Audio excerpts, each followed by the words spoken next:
한국 축구 국가대표팀의 주장이 누구인지 혹시 아십니까? 손흥민 선수죠.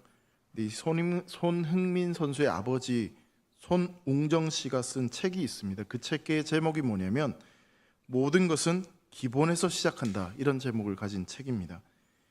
이 손흥민 선수의 아버지 손웅정 씨도 이 프로 축구 선수였다고 합니다. 근데 이제 그 아버지는 달리기는 굉장히 좀 잘했는데 이 선수를 한 명 제칠 발기술이나 특별한 개인기는 없었다라고 합니다. 그래서 열심히는 해야 되겠고, 그래서 몸을 너무 혹사한 나머지 몸이 금방 망가져서 오랜 기간 이 선수 생활을 하지는 못했고, 그래서 소위 말하는 이제 성공 가도를 달린 그런 선수는 아니었다라고 이야기를 합니다. 어릴 때 이제 손흥민 선수가 아빠 나도 축구 선수가 될래요라는 그 말을 들었을 때 그 아버지가 내 아들이 축구 선수로 성장하기 위해서는 나와는 좀 달라야 되겠다라는 생각을 했다고 합니다. 그래서 나처럼 하면 안 되겠다라는 생각을 가지고 이 축구의 기본기부터 철저하게 가르쳐야 되겠다라고 생각을 했다고 합니다. 그래서 이 손웅정 씨는 이 손흥민 선수의 축구 기본기를 가르치기 위해서 이 축구를 가르칠 때부터 7년 동안 그냥 계속 주구장창 이 드리블 이런 축구의 아주 기본 기술만 가르쳤다고 합니다. 365일 비가 오거나 눈이 오나 하루도 쉬지 않고 가족 여행도 가지 않고 명절도 쉬지 않고 7년 동안 끊임없이 기본적인 훈련들을 계속해서 시켰다라고 합니다. 제가 생각을 해봤어요. 말이 이제 이 축구를 하는 거지 365일 동안 하라고 그러면 이게 과연 할 수 있을까라는 생각이 들어요.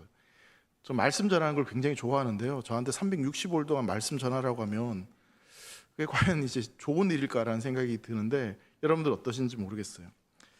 이 손흥민 선수가 그렇게 축구 기본기를 열심히 닦고 또 배워서 2010년에 분데스리가에 진출을 하게 됩니다. 그리고 거기에서 첫 골을 넣고 이 언론이나 여러 가지 그 매체에서 혜성처럼 나타난 이 동양의 선수다, 그렇게 극찬을 하게 되었습니다.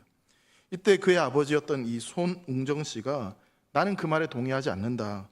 왜냐하면 어떤 분야에서든 혜성은 없다라고 말하면서 차곡차곡 한 걸음 한 걸음 쌓아 올렸던 그 기본기가 있었기 때문에 비로소 지금 이 빛을 보게 되었다라고 그렇게 이야기를 했다고 합니다. 그러니까 기본기를 닦았던 그 7년의 시간들이 있었기 때문에 365일 동안 쉬지 않고 끊임없이 지겹도록 했기 때문에 그 기본기가 있었기 때문에 지금 비로소 조금 빛을 보고 골을 넣을 수 있었다라고 이야기를 한 것이죠. 여러분, 오늘 우리가 읽었던 이 여호수아 9장 말씀은요, 어떤 신앙의 성공을 이루기 위해서 약속의 땅 가나안 땅을 완전히 정복하기 위해서 성도가 목표로 삼아야 될 것, 성도가 가장 기본기로 갖춰야 될 것이 무엇인지에 대해서 우리에게 말씀해 주고 있습니다. 그럼 지금 여호수아와 이스라엘 백성들은요, 이 가나안 땅에 들어와서 한 차례 승리를 맛보았고 또 한 차례 패배를 맛보았습니다. 그리고 다시 이 승리를 맛보았습니다. 3전 2승 1패를 거두게 된 거죠. 사실 나쁘지 않은 성적입니다. 이 정도면 꽤 괜찮은 성적이다라고 볼 수 있을 것 같습니다. 그런데 여기서 더 중요한 것은, 우리가 좀 집중해서 봐야 될 것은 뭐냐면 이 과정이 정말 중요하고, 그리고 마지막 진짜 성공이 더 중요하다는 것을 생각해 보게 되는 거죠. 지금 여호수아는 지난 3차례의 전쟁을 치르면서 이 성공을 위해 정말 이 가나안 땅을 정복하기 위해서 우리가 목표로 삼아야 될 것이 무엇이고 우리가 기본적으로 갖춰야 될 기본기가 무엇인지에 대해서 점검을 하고 있습니다. 오늘 말씀을 통해서 이 신앙의 길을 걸어가고 있는 우리 역시 어떤 신앙의 목표, 그 성공을 이루기 위해서 우리가 가져야 될 목표와 또 우리가 갖춰야 될 기본기가 무엇인지를 한번 생각해 보았으면 좋겠습니다. 여러분, 이 기본기라고 얘기했기 때문에 여러분들이 이미 다 알고 있는 내용입니다. 근데 그걸 이제 365일 동안 우리가 끊임없이 7년 동안 반복을 해야 된다라는 의미를 가지는 것이죠. 여러분, 첫 번째로 우리가 점검해야 될 게 뭐냐면요, 바로 예배입니다. 예배. 신명기 27장 4절 말씀 보면요, 모세가 광야 생활 40년을 마치고 이 자신의 후계자였던 여호수아에게 약속의 땅에 들어가면 그리심산과 에발산 앞에서 이 복과 저주를 선포하는 그런 명령을 내리는 장면이 있어요. 말씀을 한번 읽어보겠습니다. 너희가 요단을 건너거든 내가 오늘 너에게 명령한 이 돌들을 에발산에 세우고 그 위에 석회를 바를 것이며 라고 말씀하고 있습니다. 그 말씀 그대로 오늘 이제 본문에 보시면 여호수아와 이스라엘 백성들이 순종하는 모습이 오늘 본문에 펼쳐지고 있습니다. 여호수아는 그렇게 모세가 명한 대로 그리심산과 에발산에 올라갔습니다. 그리고 그 에발산 위에 제단을 쌓았습니다. 본문 30절 말씀에 이렇게 말씀하고 있죠. 그때 여호수아가 이스라엘의 하나님 여호와를 위하여 에발산에 한 제단을 쌓았으니라고 말씀하고 있습니다. 근데 이 30절 말씀을 우리가 자세히 보면 그때에라는 말로 이 말씀이 시작되고 있습니다. 여러분, 이 표현에서 그때에 해당되는 것은요, 아이성을 점령한 이후에 그 시점을 지금 이야기하고 있는 것입니다. 여러분, 가나안 정복 전쟁에 있어서 어떤 전쟁의 전략으로 본다면 여리고 성과 이 아이성을 점령한 이후에 이 승리의 기세를 이제 몰아서 계속해서 진격해 나가서 그 가나안 땅의 중앙 부분을 완전히 정복하는 것이 전쟁 전략에 있어서 굉장히 유리한 전략일 수 있습니다. 그런데 지금 여호수아와 이스라엘 백성들은 아직도 정복해야 될 땅이 많이 남아 있음에도 불구하고 그 가나안 성읍을 공격하러 그렇게 가는 것이 아니라 오히려 가던 길을 멈추고 이전에 모세가 내렸던 그 명령에 순종해서 에발산에 올라가서 제단을 쌓고 있습니다. 여러분, 아이성에서요 에발산까지 가는 거리는 약 30km 정도 떨어져 있었습니다. 이 30km가 평평한 길이 아니라 꼬불꼬불하고 막 산악지대 그런 길을 가야 되는 것이었습니다. 게다가 이 에발산은 해발 920m 정도에 이르는 굉장히 높은 산이었습니다. 험하고 높은 그런 산을 올라가서 제단을 쌓는 것이죠. 그렇다고 해서 이 에발산에 뭔가 중요한 군사 시설이 있거나 적군이 주되어 있는 것도 전혀 아니었습니다. 이건 이 싸움의 틀로 본다면 전략적으로는 정말 이상한 그런 일이었죠. 사기가 막 높을 때, 그리고 막 싸우기만 하면 뭔가 이길 것 같은 그때 이 싸움터로 가가지고 막 공격을 해서 정복하고 그렇게 승리를 해야 되는데, 그런데 뜬금없이 지금 여호수아와 그 이스라엘 백성들은 30km나 떨어진 이 에발산, 그 험한 아무것도 없는 그 산으로 지금 가서 거기에서 이제 제단을 쌓는 것입니다. 그러니까 전쟁이 아니라 지금 다른 목적을 두고 이렇게 했다는 것을 우리가 보게 되는 것이죠. 여러분, 여호수아가 이 에발산으로 가서 제단을 쌓았다는 것은 가나안 정복 전쟁을 그저 어떤 군사적인 전략의 측면으로 끌어가는 것이 아니라 이 아이성 전투를 통해서 뭔가를 느끼고 깨달은 것이 있었기 때문에 그렇습니다. 전쟁의 본질과 승패의 원인이 단순히 무기가 좋고 군사가 많아서 이기는 것이 아니라 이 하나님과의 어떤 관계에 있어서 하나님께 맡길 때 그 전쟁에서 승리할 수 있다는 것을 분명히 깨달았기 때문에 지금 이 에발산으로 가서 제단을 쌓은 것이죠. 전쟁의 승리를 위해서 무엇을 지켜야 되는지를 깨달았던 것입니다. 아니, 이 전쟁의 승패를 떠나서 이 땅에서 이 백성이 생존하려면 무엇을 지켜야 되는지를 분명히 깨달았기에 지금 이 전쟁과는 전혀 상관없는 에발산으로 가서 제단을 쌓은 것입니다. 여러분, 우리가 이 땅에 살아가면서 크고 작은 다양한 어려움들을 경험할 때가 있습니다. 우리 인생에 참 많은 문제들, 고난들이 우리에게 펼쳐질 때가 있습니다. 근데 여러분, 우리 인생 가운데 진짜 문제는 뭐냐면 그런 인생의 고난과 문제가 아니라 사실 하나님과 멀어지는 것, 하나님과의 관계가 깨어질 때 그때 우리 인생 가운데 가장 큰 문제고 가장 큰 어려움이 생기게 마련입니다. 하나님과의 바른 관계를 맺지 않은 채 그 어떤 인간적인 전략과 지혜를 펼친다 해도 그건 그냥 무용지물이고 결국 하나님이 기뻐하시지 않으면 그 전쟁은 결코 승리할 수 없다라는 것입니다. 그래서 이들은 어떤 군사적인 전략과 승세를 떠나서 그 전쟁을 멈추고 하나님 앞에 나아가서 제단을 쌓는 것입니다.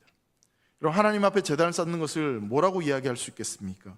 바로 하나님 앞에 예배하는 것입니다. 하나님 앞에 예배하는 것, 하나님 앞에 나아가는 것, 하나님과의 관계를 바르게 하는 것, 그것이 가장 먼저라는 것을 분명히 기억하고 가장 먼저 제단을 쌓고 하나님 앞에 예배하는 것이죠. 여러분, 예배를 통해서 우리는 내가 지금 하나님과의 바른 관계를 맺고 있는지 아닌지를 점검해 볼 수 있습니다. 우리는 예배를 통해서 내가 지금 걸어가는 그 길이 옳은 길인지, 정말 하나님께서 원하시는 길인지를 점검하고 또 판단해 볼 수 있을 것입니다. 여러분, 빠르게 가는 것이 중요한 것이 아니라 진짜 우리에게 그리스도인들인 성도들에게 중요한 것은 뭐냐면 하나님이 원하시는 길을 가는 것이 중요합니다. 아이성 전투를 통해서 그것을 깨달은 여호수아와 이스라엘 백성들은 지금 이 에발산으로 가서 거기서 제단을 쌓고 하나님 앞에 예배 드리고 있는 것이죠. 자, 그렇다면 여러분, 이스라엘이 올라가서 제단을 쌓았던 이 에발산은 도대체 어떤 산이었을까요? 여러분, 이 에발산은요, 세겜 땅에 있는 산이었습니다. 근데 이 세겜이라는 지역이 이스라엘 백성들에게 굉장히 좀 의미가 있는 그런 지역이었습니다. 아브라함이 처음 가나안 땅에 도착해서 제단을 쌓은 곳이 어디냐면 바로 세겜 땅이었어요. 창세기 12장 6절 말씀 보면 아브라함이 그 땅을 지나 세겜 땅 모레 상수리 나무에 이르니 그때 가나안 사람이 그 땅에 거주하였더라라고 말씀하고 있죠. 그러니까 아브라함이 처음 제단을 쌓고 예배를 드렸던 그곳이 바로 세겜 땅이었고요. 뿐만 아니라 야곱 역시 가나안 땅에 돌아왔을 때 그 약속의 성취가 이루어졌을 때 예배했던 장소가 어디였냐면 세겜 땅이었습니다.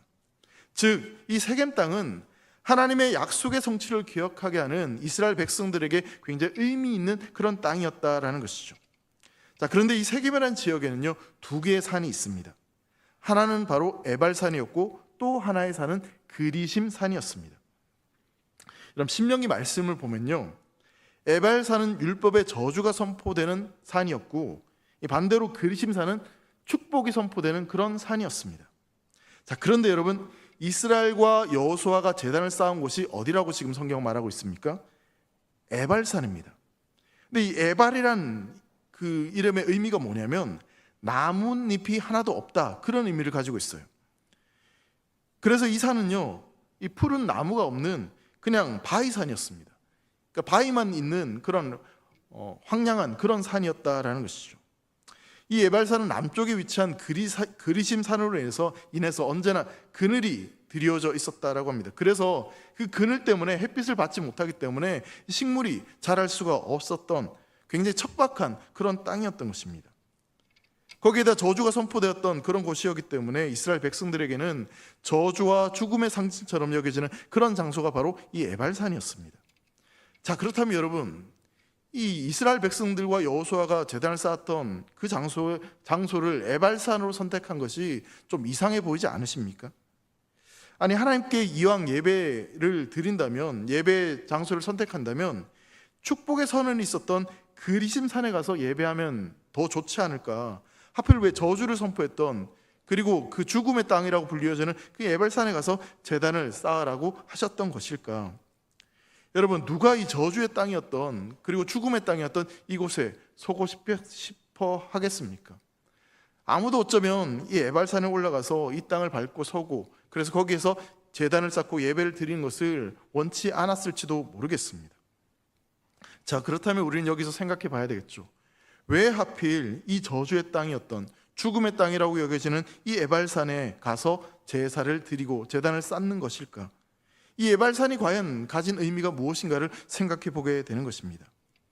여러분, 이 에발산은요, 에발산을 우리가 곰곰이 생각하다 보면 아담의 범죄로 인해 죄와 사망에 빠져서 죽을 수밖에 없었던 우리 인생을 가리키는 것처럼 보여집니다. 여러분, 에발산은 푸른 숲이 아닙니다. 아무런 희망도 없습니다. 저주와 죽음의 땅이라고 여겨지는 곳입니다. 근데 그러한 땅이 바로 우리의 모습이 아니었습니까? 상처 많고 연약한 우리의 모습, 자기 멋대로 살아가다가 죄의 수렁에 빠져서 실패하고 아무런 소망도 없는 그런 인생, 그것이 바로 에발산, 우리의 모습이었다라는 것이죠. 자, 그런데 여러분 보세요. 그 에발산에 지금 무엇이 쌓여집니까? 무엇이 세워졌습니까? 제단이 세워집니다.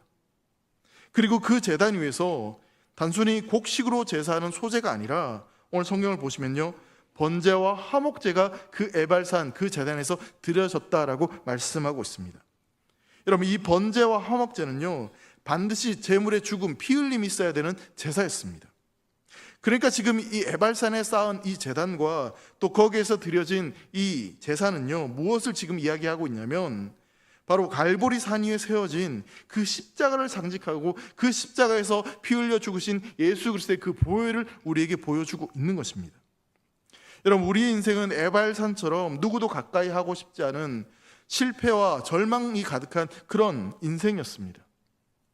이스라엘과 여호수아가 아이성을 정복하려 했지만 실패한 후에 자신들의 그 죄의 본성을 깨닫고 우리의 힘으로는 아무것도 할 수 없구나, 하나님이 아니면 할 수 없구나, 그것을 깨닫고 말씀을 기억하며 에발산에 가서 제단을 쌓으면서 하나님을 찾고 하나님을 구했던 것처럼 우리 역시 이 땅에 살아가면서 아무런 소망도 아무런 기대도 할 수 없는 그런 인생들인데, 십자가로 나아갈 때, 그 십자가를 붙잡을 때, 그 예수 그리스도의 보혈의 피가 우리한테 흘러갈 때, 그때 우리에게 소망이 있다는 것을 성경은 이렇게 우리에게 말씀해 주고 있는 것입니다. 사랑하는 성도 여러분, 우리 인생 가운데 실패를 경험할 때, 좌절을 경험할 때, 절망스러운 그 순간 우리는 반드시 달려가야 될 곳이 있습니다. 우리가 찾고 나아가야 될 곳이 있습니다. 인생의 깊은 절망과 어려운 상황 가운데 있는 성도들이 있다면, 여러분, 이 에발산에 세워진 제단을 기억하십시오.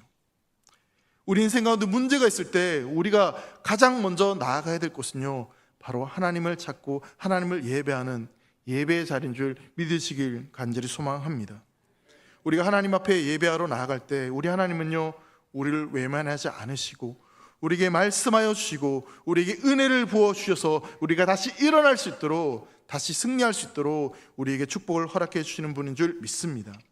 여러분, 이어지는 31절 말씀을 보시면요, 이는 여호와의 종 모세가 이스라엘 자손에게 명령한 것과 모세의 율법책에 기록된 대로 쇠 연장으로 다듬지 아니한 새 돌로 만든 제단이라. 무리가 여호와께 번제물과 화목제물을 그 위에 드렸으며 라고 말씀하고 있죠. 근데 여기에 보시면 굉장히 특이한 표현이 등장합니다. 쇠 연장으로 다듬지 아니한 새 돌로 만든 제단, 이렇게 표현하고 있어요. 여러분, 그냥 에발산에서 제단을 쌓아라 라고 말씀을 해도 되는데, 근데 굳이 쇠 연장으로 다듬지 아니한 새 돌로 만든 제단, 이렇게 표현을 하고 있습니다. 도대체 이게 무슨 이야기를 하고 있는 것일까요? 쇠 연장은요, 사람의 어떤 기술과 능력, 사람의 수고를 그렇게 의미하는 표현입니다. 하나님은 지금 제단을 어떤 사람의 손으로 능력으로 꾸미거나 장식하지 못하게 하시면서 오직 하나님의 은혜, 하나님의 이끄시는 대로 전적인 하나님의 주권에 대해서 지금 말씀을 하고 계십니다. 이거 좀 모양이 좀 아닌데? 왜 이렇게 못생겼어? 쇠로 이렇게 두들겨서 모양을 예쁘게 만드는 그런 일 하지 말라는 거예요. 예쁘게 만들려고, 뭔가 꾸미려고, 잘 하려고 그렇게 하지 말라는 거예요. 왜냐하면 내 은혜가 너에게 족하기 때문에 나만 있으면 되는데 뭐가 문제냐, 그런 식으로 지금 말씀하고 계시는 거죠. 여러분, 생각해 보면요, 쇠 연장으로 다듬으면 이 제단을 쌓는데 훨씬 더 효과적이고 훨씬 더 높이, 훨씬 더 멋있는 제단을 쌓을 수 있을 것으로 생각되어집니다. 근데 쇠로 다듬지 않으면요, 돌의 모양이 각양각색일 것 같아요. 이 모양도 있고 저 모양도 있고, 못생긴 돌도 있고 거칠고, 그리고 또 불완전한 그런 돌들도 있을 것이고요. 자, 그런데 하나님은 그 불완전한 돌들로 하나씩 제단을 쌓아 올려서 거기에서 이 제사를 드리라고 말씀하고 있죠. 여러분, 이 쇠로 조각하지 않은 자연석 그대로, 자연에 있는 모습 그대로의 돌을 생각해 보면 마치 우리의 모습이 그 자연석과 같다는 것을 생각해 보게 됩니다. 하나님은 지금 자연석으로 다듬어지지 않아서 거칠고 못생긴 그런 우리의 있는 모습 그대로를 받아주시고 우리를 사랑하시고 그렇게 나아오는 우리의 제사를 원하신다라고 말씀하고 있는 것이죠. 그럼 서로를 한번 좀 바라보시면서 이렇게 한번 축복입니다. 이건 비난하는 말이 아니라 축복인데요. 당신은 자연석이십니다라고. 자연석이십니다. 여러분, 이 말은요, 자연석 그대로인데 어떻게 이렇게 예쁘고 어떻게 이렇게 멋지고 하나님께 사랑받는 특별한 존재인가, 그런 의미를 담고 있는 겁니다. 그러니까 자연석이라고 해도 기분 나빠하시면 안 돼요. 자연 그대로의 모습을 하나님께서 기뻐하시고 사랑하신다고요. 여러분, 믿으십니까? 우리가 흠이 있고요, 못생겼고요, 거칠고 아무짝에도 쓸모없는 그래서 사람들에게 버려지는 돌이라 할지라도요, 그 돌을 통해서라도 하나님은 제사를 받으시고 그 돌을 사용하시는 분인 줄 믿으시기를 바랍니다. 여러분, 자연석까지 다듬어지지 않고 아무 쓰잘데도 없는 그 투박한 나를 위해서요, 바로 예수 그리스도께서 오셨습니다. 나를 사랑하셔서요, 나를 위해 이 땅에 오셔서 십자가에 달려 죽으셨습니다. 바울이 로마 교회에 편지를 보내면서 로마서에 이렇게 고백을 하는 장면이 있습니다. 로마서 5장 말씀에 보면요, 우리가 아직 연약할 때, 우리가 아직 죄인 되었을 때, 곧 우리가 원수 되었을 때에 하나님께서 그리스도를 십자가에 죽게 하심으로 우리에 대한 자기의 사랑을 확증하셨다라고 말씀하고 있습니다. 여러분, 우리가 잘나서가 아니고요, 우리가 특별해서가 아니라, 우리가 죄가 없어서가 아니라 아무짝에도 쓸모없는 그런 연약한 인생임에도 불구하고 우리의 있는 모습 그대로를 우리 하나님은 사랑하십니다. 연약하지만 있는 모습 그대로 나아가는 우리의 예배를 하나님은 기뻐하십니다. 옷을 잘 차려입고 외형적으로 화려한다고 해서 그래서 우리의 예배를, 우리의 삶을 받으시는 것이 아니라 우리의 중심을 연약하지만 나의 구원자이시며 나의 주인 되신 그 하나님을 찾고 그 하나님을 바라볼 때 그 예배를 기뻐하시고 그렇게 나아오는 자들에게 하나님께서 복을 주신다라고 말씀하고 있는 것이죠. 사랑하는 성도 여러분, 우리의 신앙에 있어서 가장 먼저 점검해야 될 것은 바로 이 예배입니다. 여러분들은 이 예배를 어떠한 모습, 어떤 마음으로 나아가고 계십니까? 주님은 우리의 있는 모습 그대로를 원하고 계신다는 사실을 기억하시고 여러분의 중심을 담아서 그렇게 하나님 앞에 나아갈 수 있기를 간절히 소망합니다. 우리가 예배해야 되는 이유는요, 우리 안에 소망이 없기 때문에 그렇습니다. 우리의 소망이 오직 우리 주님께 있기 때문에 이 예배를 통해서 그 은혜를 구하고 그 주님의 뜻을 구하며 나아가는 것입니다. 예배의 승리자가 되시는 사랑하는 대길의 모든 성도 되시기를 주의 이름으로 축원합니다. 다음으로 우리가 점검해야 될 것은요, 바로 말씀에 대한 순종입니다. 32절과 33절 말씀인데요, 조금 길지만 우리 천천히 말씀을 좀 함께 읽도록 하겠습니다. 시작.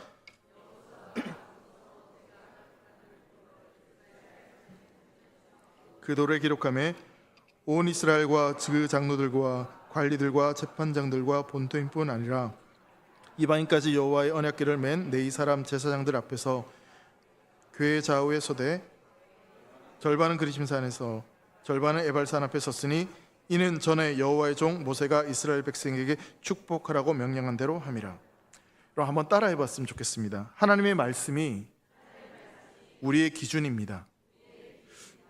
오늘 말씀 제목 그대로 여러분, 하나님의 말씀이 우리의 기준임을 믿으시길 바랍니다. 여러분, 이제 여호수아는요, 모세의 율법을 단 한마디도 빠짐없이 그대로 돌에 기록합니다. 그리고 온 이스라엘 장로들과 고관들, 이방 사람들, 토방이나 할 것 없이 모든 사람들을 그 하나님의 궤 앞에 서게 합니다. 여러분, 이 장면은요, 단순히 여호수아가 어떤 성경을 필사했거나 그냥 온 백성이 하나님의 언약궤 앞에 아무런 목적 없이 그냥 그 앞에 섰다, 그것을 지금 우리에게 이야기하고 있는 것입니다. 모두가 하나님 말씀 앞에 서 있다. 여러분, 이것은 뭘 의미하냐면요, 여러분, 성경을 우리가 읽다 보면 이 섰다, 앉았다라는 이 표현이 자주 등장을 하는데, 이 섰다라는 이 표현의 의미는 뭐냐면 하나님 말씀 앞에 서서 죄와 등지고 세상을 등지고 이제 하나님의 말씀대로, 하나님 뜻대로 믿음의 길로 나아가겠다, 어떤 믿음의 사람들을 말씀에 순종한다라는 의미로 이런 표현을 사용했습니다. 그러니까 말씀에 섰다, 하나님 앞에 섰다, 그런 의미로 사용된 거죠. 반면에 여러분, 앉아있다, 주저앉아있다, 이런 의미는 뭐냐면 죄로 인해서 세상이 그대로 주저앉아서 더 이상 희망이 없는 그런 상태를 이야기하는 겁니다. 자, 그렇다면 지금 오늘 본문에 여호수아와 이스라엘 백성들이 하나님 말씀 앞에 섰다는 그 의미는 뭐냐면 하나님의 말씀을 나의 삶의 기준과 나의 삶의 거울로 삼아서 이제 내가 하나님의 말씀이 없이는 단 한순간도 살아갈 수 없습니다. 내 인생의 주인은 하나님이십니다. 오직 하나님의 말씀대로 살아가겠습니다. 그 말씀이 뜻하는 대로, 그 말씀이 이끄는 대로 살아가겠습니다라고 그렇게 고백하며 결단하는 그 모습이 바로 지금 이들이 궤 앞에, 언약궤 앞에 서 있는 그런 모습이라고 볼 수 있는 것이죠. 여러분, 이스라엘 백성들이 아이성 전투를 할 때 1차 전쟁을 했고 또 2차 전쟁을 했습니다.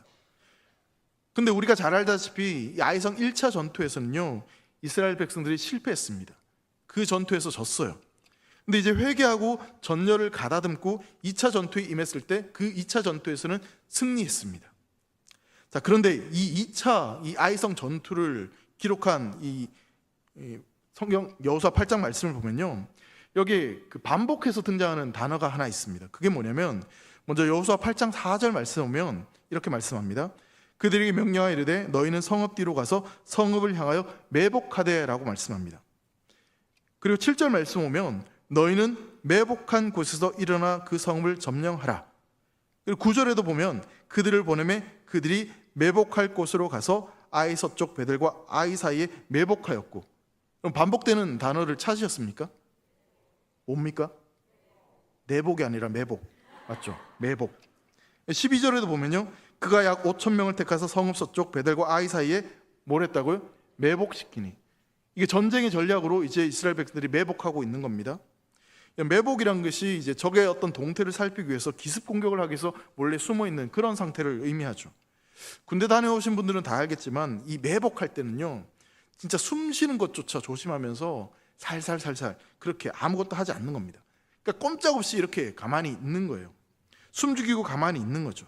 자, 그런데 여러분, 이 2차 전쟁에서 매복을 하고 있다가 언제 이스라엘 백성들이 그 매복에서 풀려나서 이 전쟁에 임했냐면, 여호수아 8장 18절과 19절 말씀 보면 이렇게 말씀하고 있어요. 한번 같이 읽어보겠습니다. 시작. 여호와께서 여호수아에게 이르시되 내 손에 잡은 단창을 들어 아이를 가르키라. 내가 이 성읍을 내 손에 넘겨주리라. 여호수아가 그의 손에 잡은 단창을 들어 그 성읍을 가르키니 그의 손을 드는 순간에 복병이 그들의 자리에서 급히 일어나 성읍으로 달려들어가서 점령하고 곧 성읍에 불을 놓았더라. 여러분, 18절을 딱 시작하면서 뭐라고 성경이 말하고 있습니까? 누가 여호수아에게 말씀했다고요? 여호와께서 여호수아에게 이르시되. 자, 여호수아가 여호와의 말씀을 듣고 나서 그 다음에 이 매복을 풀고 공격하라 신호를 내렸다라고 성경 말하고 있습니다. 자, 그렇다면 여러분, 이 아이성 2차 전투에서 이스라엘 백성들이 승리를 했습니까? 승리하지 못했습니까? 잘 따라오세요. 승리했습니다. 그럼 왜 승리했습니까? 여호와께서 말씀하신 대로 순종했을 때, 매복하여 숨어 있을 때, 그때 아무것도 하지 않고 멈추었다가 여호와께서 말씀하실 때 그 말씀에 전적으로 순종해서 공격했을 때, 그때 이 아이성에서 승리할 수 있었습니다. 여러분, 하나님의 말씀이 기준이 되고 그 말씀대로 순종하니 승리를 맛보았습니다. 여호와께서 말씀하신 대로 순종할 때 승리가 이스라엘 백성들에게 주어졌습니다. 여러분, 하나님이 모세 이후에요, 여호수아를 후계자로 세우시면서 주셨던 그런 말씀 있죠.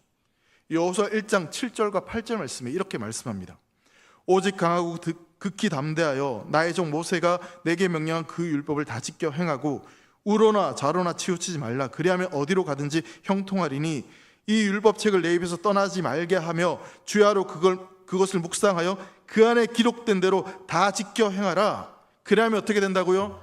내 길이 평탄하게 될 것이며 내가 형통하리라. 여러분, 믿으십니까? 여러분, 하나님 말씀이 기준이 되어서 그 말씀을 묵상하고 그 말씀대로 행하면 어떻게 된다고요? 내 길이 평탄하게 될 것이며 내가 형통하게 될 것이다 라고 말씀합니다. 아이성에서 1차 전투에서 실패했지만 말씀에 순종해서 나아가니 그 전쟁에서 승리를 맛보았습니다. 여러분, 하나님 말씀이 우리의 기준이 된다는 사실을 믿으시길 주의 이름으로 축원합니다. 여러분, 신앙은요, 바로 말씀을 순종하고 그대로 순종할 때 그때 진짜 승리의 기쁨을 맛볼 수 있습니다. 여러분, 제가 어릴 때부터 저희 부모님이나 저희 또 할아버지 할머니가 항상 저한테 하셨던 말씀이 있어요. 어릴 때는 시골이니까 그런 말씀을 안 하셨던 것 같은데, 이제 중학교 때부터 제가 시내 이제 학교를 다니면서 차를 타고 이렇게 버스를 타고 다닐 때, 그때 집 밖에 나가기만 하면, 어딜 나가기만 하면 항상 꼭 이런 말씀을 하셨어요. 횡단보도나 찻길 건널 때 큰일 난다.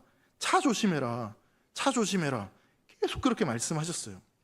횡단보도 건널 때는 빨간불에 건너서는 안 되고 파란불에 건너야 된다. 그럼 제가 중학생인데 그거 모를까요? 알까요? 알고 있어요. 건널목 건널 때 심지어 그런 말도 하셨던 것 같아요. 손 들고 건너야 된다. 좌우를 보면서 파란불일 때 차가 오는지 안 오는지 그래도 잘 보고 건너야 된다. 그렇게 말씀을 하셨어요.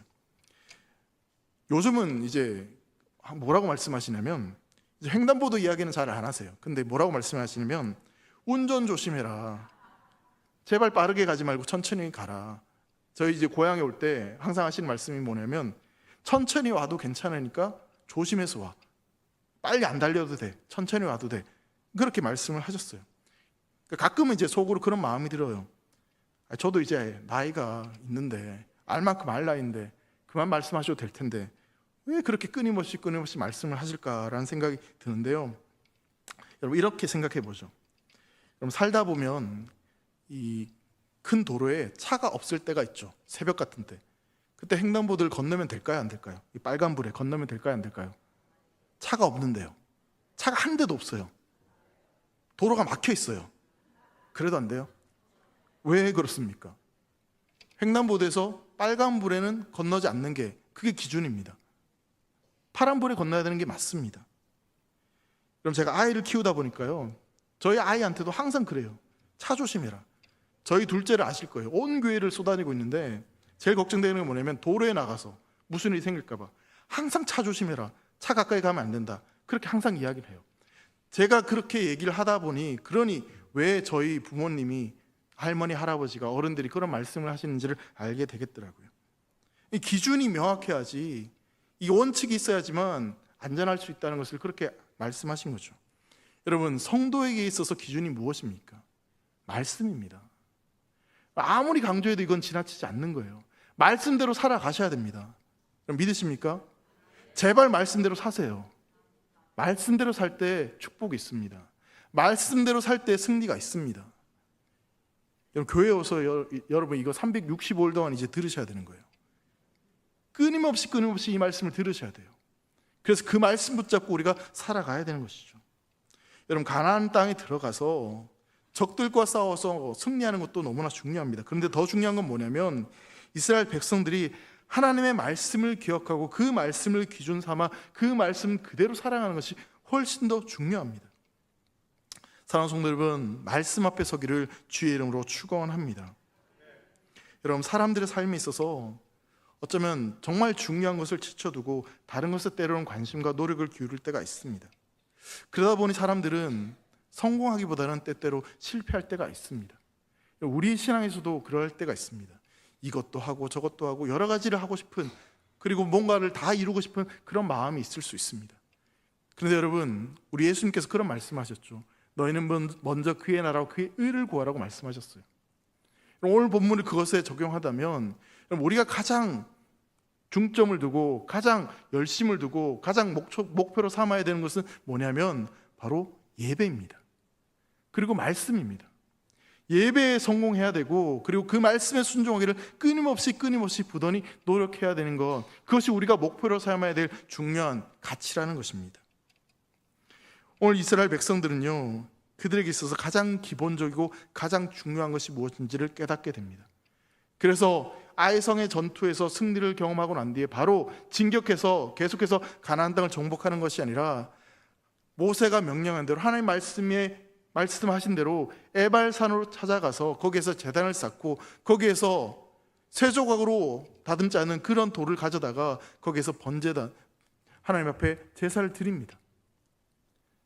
하나님 말씀에 순종하는 것, 하나님께 예배하는 것이 무엇보다 중요한 것인 줄 알기 때문에 거기에 전적으로 목숨 걸고 순종을 하는 겁니다. 전쟁의 승리에서 땅을 차지하는 것보다, 그것보다 더 중요한 것이 하나님 말씀에 순종해서 하나님 앞에 예배하는 것이 더 중요하다는 것을 깨달은 겁니다. 그럼 이 땅을 살아가면서 뭐가 중요합니까? 성도로서 우리가 어디에 가치를 두고 살아가야 됩니까? 이 땅에 성공하는 것, 돈 많이 버는 것, 그게 중요한 것이 아니라 하나님이 기뻐하시는 예배를 드리고 하나님 말씀하신 대로 순종하는 것이, 그것이 우리에게 가장 중요한 겁니다. 사랑하는 우리 대길의 성도들이 그렇게 예배의 승리자가 되기를 간절히 소망합니다. 그리고 하나님 말씀 앞에 전적으로 순종하고 그 말씀을 기준으로 삼아 그 어떠한 말씀이라도 전적으로 순종하면서 하나님이 기뻐하시는 그 뜻을 이루어갈 수 있는 우리 모든 성도 되시기를 주의 이름으로 축원합니다. 기도하겠습니다. 사랑하는 하나님 아버지, 감사합니다. 정말 못나고 아무짝에도 쓸모없는 그런 자연석에 불과한 우리를 택하여 주셔서 하나님을 예배한 자로 부르시고 우리에게 말씀하여 주셔서 그 말씀을 통해 하나님을 바라보며 살아갈 수 있게 하시니 참 감사합니다. 하나님, 우리가 무엇에 집중하고 무엇을 가장 목표로 삼아야 되는지를 깨닫게 하여 주시옵소서. 성도로서 바른 예배, 그리고 전적으로 하나님의 말씀에 순종하는 것이 우리에게 무엇보다 중요하다는 사실을 기억하고, 또 그렇게 예배하고 말씀에 순종하는 것이 우리 인생에 주어지는 성공의 길임을 믿고 오직 전적으로 순종할 수 있도록 축복하여 주시옵소서. 하나님 앞으로 나아가 예배하며 또 하나님의 말씀을 기준으로 삼아 살아감으로 말미암아 그리심산에서 선포된 놀라운 축복이 우리 모든 성도의 삶에 충만할 수 있도록 인도하여 주시옵소서. 감사를 드리며 사랑하는 예수님의 이름으로 기도합니다. 아멘.